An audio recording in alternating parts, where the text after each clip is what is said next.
पहाड़ी ग्रहण के लिए हिमालय के घर शिव के गमनोत्सव का वर्णन। नमस्कार, हर हर महादेव। हम पढ़ रहे हैं शिव महापुराण रुद्र संहिता पार्वती खंड। तो हम अपने पाठ के क्रम को आगे बढ़ाएं, इसके पहले कर लेते हैं शिव पार्वती की वंदना। कर्पूर गौरम करुणावतारम संसार सारम भुजगेंद्रहारम सदा वसंतम हृदयारविंदे भवम भवानी सहितम नमामि। ब्रह्मा जी बोले।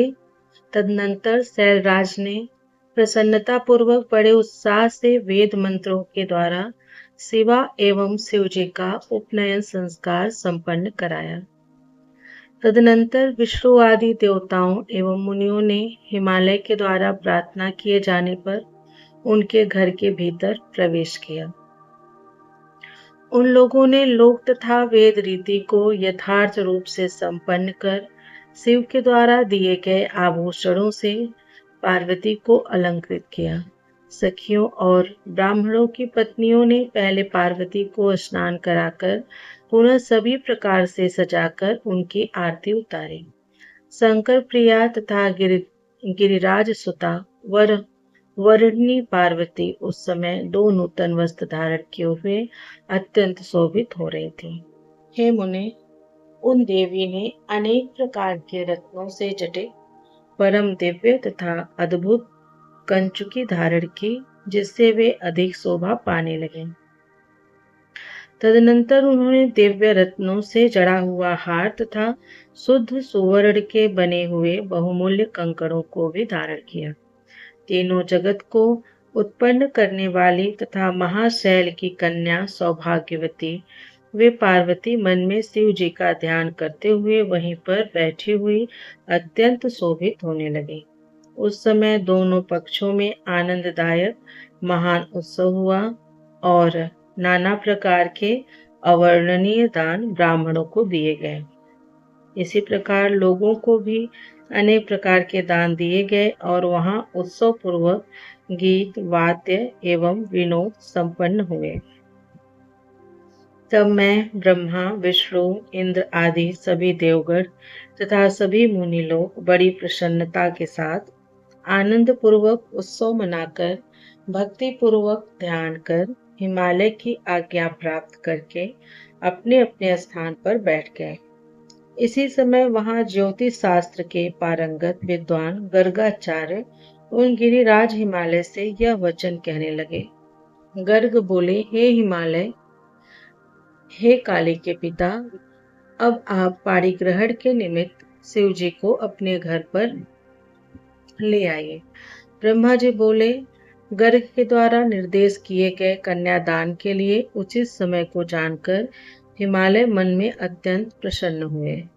हिमालय ने आनंदित होकर उसी समय पर्वतों, द्विजों तथा अन्य लोगों को भी अत्यंत प्रेम के साथ शिव जी को बुलाने की इच्छा से भेजा। वे पर्वत तथा ब्राह्मण हाथों में सभी मांगलिक वस्तुएं लेकर महान उत्सव करते हुए प्रेम पूर्वक वहां गए जहां भगवान महेश्वर थे। उस समय गीत नृत्य सहित वाद्य ध्वनि तथा वेद ध्वनि से महान उत्सव होने लगा। वाद्यों के शब्द को सुनकर शंकर जी के सभी सेवक देवता ऋषि तथा गण आनंदित होकर एक साथ ही उठ खड़े हुए और वे हर्ष से परिपूर्ण होकर परस्पर कहने लगे, शिव जी को बुलाने की इच्छा से गिरिराज के द्वारा भेजे गए पर्वत यहाँ आ रहे हैं।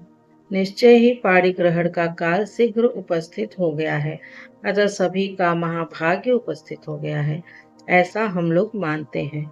हम लोग विशेष रूप से धन्य हैं क्योंकि हम लोग संसार के मंगलों के स्थान स्वरूप शिवा शिव के विवाह को अत्यंत प्रेम से देखेंगे।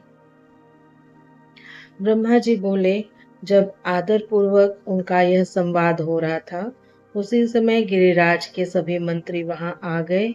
उन लोगों ने जाकर के विष्णु आदि तथा शंकर से प्रार्थना की कि कन्यादान का उचित समय उपस्थित हो गया है, अब आप लोग चलें।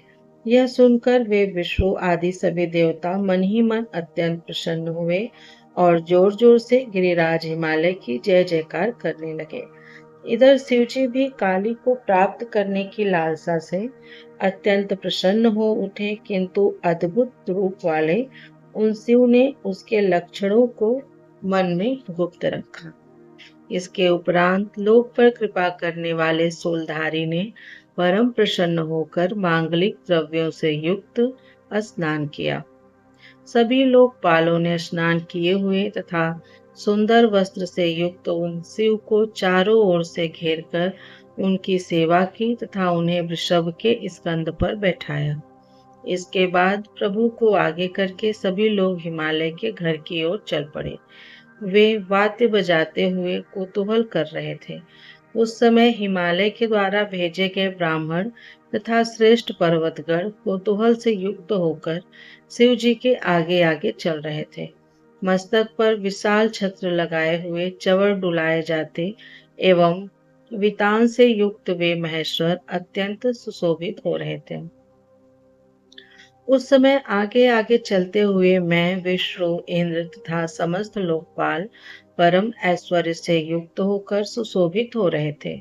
उस महोत्सव में शंख, भेरियां, नगाड़े, बड़े बड़े ढोल तथा गोमुख आदि बाजे बार बार बज रहे थे।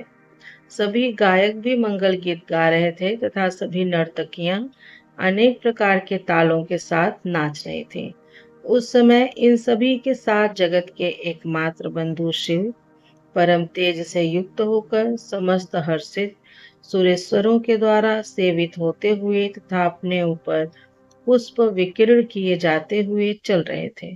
तत्पश्चात सभी लोगों से भली भांति पूजित होकर शंभु ने यज्ञ मंडप में प्रवेश किया। उस समय सभी लोग उन परमेश्वर की नाना प्रकार के स्तोत्रों से स्तुति कर रहे थे। श्रेष्ठ पर्वतों ने शिव जी को वृषभ से उतारा और प्रेम के साथ महोत्सव पूर्वक उन्हें घर के भीतर ले गए। हिमालय ने भी देवताओं तथा गणों सहित आए हुए ईश्वर को विधिवत भक्ति पूर्वक प्रणाम किया और उनकी आरती उतारी। इसी प्रकार उत्साह युक्त होकर उन्होंने सभी देवताओं, मुनियों तथा अन्य लोगों को प्रणाम कर अपने भाग्य की प्रशंसा करते हुए प्रेम पूर्वक उन सबका सम्मान किया। वे हिमालय, विष्णु और प्रमुख देव समुदाय सहित ईशान को उत्तम पाद्य तथा अर्घ्य प्रदान कर उन्हें अपने घर में ले गए और उन्होंने आंगन में रत्न के सिंहासन पर विशेष विशेष देवताओं को, जैसे मुझे, विष्णु को, ईश को तथा सभी विशिष्ट लोगों को आदर पूर्वक बैठाया। मैना ने भी बड़े प्रेम से अपनी सखियों, ब्राह्मण स्त्रियों तथा अन्य पुरंद्रियों के साथ मुदित होकर शिव जी की आरती उतारी। कर्म कांड के ज्ञाता पुरोहित ने मधुपर्क दान आदि जो जो कृत्य था वह सब महात्मा शंकर के लिए संपन्न किया। पुरोहित ने मेरे द्वारा प्रेरित होकर प्रस्ताव के अनुकूल जो मांगलिक कार्य था उसे किया। उसके बाद अंतर्वेदी में बड़े प्रेम से प्रविष्ट होकर हिमालय वेदी के ऊपर समस्त आभूषणों से विभूषित तनवंगी कन्या पार्वती जहाँ विराजमान थी, वहाँ विष्णु तथा मेरे साथ महादेव जी को ले गए। उस समय वहाँ बृहस्पति आदि देवता कन्या दानोचित लग्न की प्रतीक्षा करते हुए अत्यंत आनंदित हो रहे थे।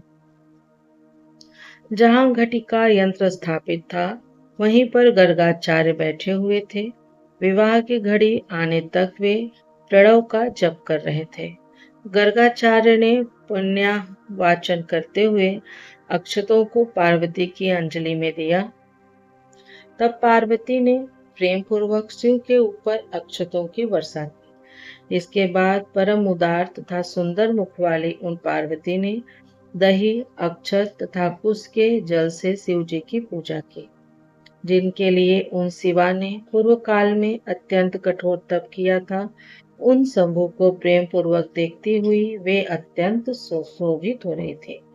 हे मुने, तदनंतर मेरे एवं गर्ग आदि मुनियों के कहने पर सदाशिव ने लौकिक विधि का आश्रय कर पार्वती का पूजन किया। इस प्रकार जगन में पार्वती तथा परमेश्वर परस्पर एक दूसरे का सत्कार करते हुए परम शोभा को प्राप्त हो रहे थे। लक्ष्मी आदि देवियों ने त्रैलोकी की शोभा से समन्वित होकर एक दूसरे की ओर देखते हुए उन दोनों की विशेष रूप से आरती उतारी। तत्पश्चात ब्राह्मणों की स्त्रियों तथा नगर की अन्य स्त्रियों ने उनकी आरती की। उस समय शिवा तथा शिव को उत्सुकता पूर्वक देखते हुए वे सब बहुत आनंदित हुए। इस प्रकार श्री शिव महापुराण के अंतर्गत द्वितीय रुद्र संहिता के तृतीय पार्वती खंड में हिमालय के घर शिव के गमनोत्सव का वर्णन नामक 47वां अध्याय पूर्ण हुआ। प्रियम शंकरम सर्वनाथम नमामि। हर हर महादेव। हरे नमः। हरे नमः। हरे नमः। ओम नमः पार्वती पतये। हर हर महादेव। मिलती हूँ अब आप लोगों से शिव महापुराण के अगले अध्याय में।